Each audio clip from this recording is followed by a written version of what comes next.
Hello everyone, this is Ashutosh here and I'm back with another interesting set of questions. काफ़ी interesting questions हैं. But before we move forward, please आप disclaimer ज़रूर पढ़ लीजिएगा. The first question is the famous Sabrimala temple dedicated to Lord Ayyappa is located in which Indian state? And I know you are going to get surprised when we will be covering this question in detail. भगवान अयप्पा को समर्पित प्रसिद्ध सबरीमाला मंदिर किस भारतीय राज्य में स्थित है? तमिलनाडु, आंध्र प्रदेश, केरला, कर्नाटका. और आपके लिए आगे सरप्राइज है इस क्वेश्चन में. This has been in news क्योंकि विमेन की एंट्री को लेके मंदिर प्रांगण में काफ़ी पॉलिटिकली कंटेंशियस इशू है. ये पिछले कई सालों से चला आ रहा है. सुप्रीम कोर्ट का भी वर्डिक्ट है इस पर. लेकिन फिर से this is in news from the previous 2 to 3 days. Very famous place of worship. आप देखेंगे अयप्पा भगवान का ये रूप है. Answer is Kerala. केरला में जो डिस्ट्रिक्ट है वो है पथानम theta district. Sorry for the pronunciation if it is going wrong. The interesting part is Lord Ayyappa is the son of Shiv and Mohini. Who is Mohini here? Mohini Vishnu ji का वो रूप है जिसमें वो जो स्त्री के रूप में वो आए थे एक डेमन से बचाने के लिए. कब? जब विष्णु जी ने मोहिनी का रूप बनाया था, जब सागर मंथन हो रहा था, अमृत डेमन्स के पास चला गया था. और फिर शिव जी एंड मोहिनी का I got very surprised when I got to know about this. Vishnu ji का रूप जो मोहिनी रूप था उनके पुत्र हैं लॉर्ड अयप्पा. 14 days का काफ़ी व्रत रहता है डिवोटीज का, जिसे मंडल व्रत कहते हैं. आप कई लोगों को देखेंगे साउथ इंडिया में जो ब्लैक क्लॉथ्स पहने रहते हैं, शूज़ या स्लिपर्स नहीं होते हैं, and they cleanse their body and mind. So it is called as Mandal Vrat, Mandal Vratam. We move to the next one. और आजकल E20 पेट्रोल काफ़ी न्यूज़ में है. Ethanol blended petrol, which has raised concerns about its effect on older vehicles and mileage.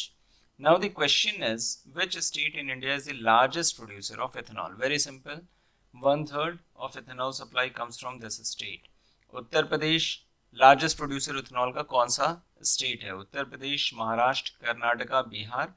It is important because पिछले कुछ दिनों से E20 news में छाया हुआ है petrol, and the government has preponed the rollout of it across the whole country by 2025 itself. So this is the process of production.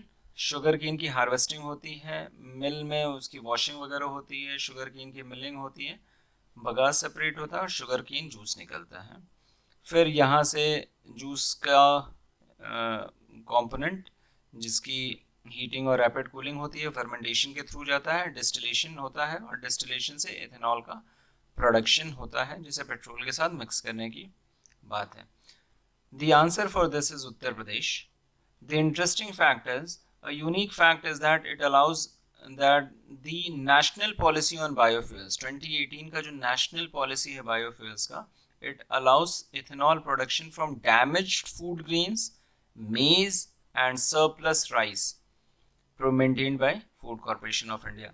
तो national policy on biofuels आप याद रखिएगा 2018, और वो बाकी चीज़ों से भी प्रोड्यूस करने की बात करते हैं. With this we move to the third question. और आपने अभी अर्थक्वेक्स के बारे में देखा होगा, अफगानिस्तान में काफ़ी भयावह स्थिति है. Many people have lost their life and it is really painful. Indian government ने भी वहाँ पे सपोर्ट मैकेनिज्म अपनी तरफ से इस्टेब्लिश किया है. So the question is, which earthquake triggered the largest ever recorded tsunami waves, measuring up to 524 meters high?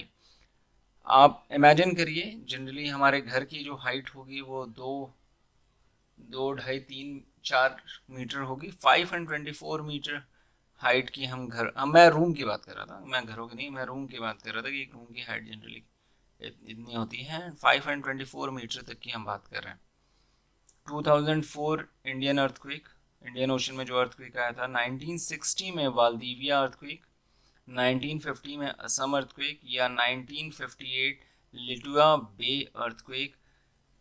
सबसे हाईएस्ट सुनामी वेव्स प्रोड्यूस की थी 524 मीटर्स की। और दोस्तों ये एक बे है, Lituya bay, very near to Canada के पास। आप ये जो जगह देख रहे हैं, this is the place that we are talking about. यहाँ पे एक 524 मीटर अर्थक्वेक आया जिससे 524 मीटर ऊपर तक वेव बनी थी।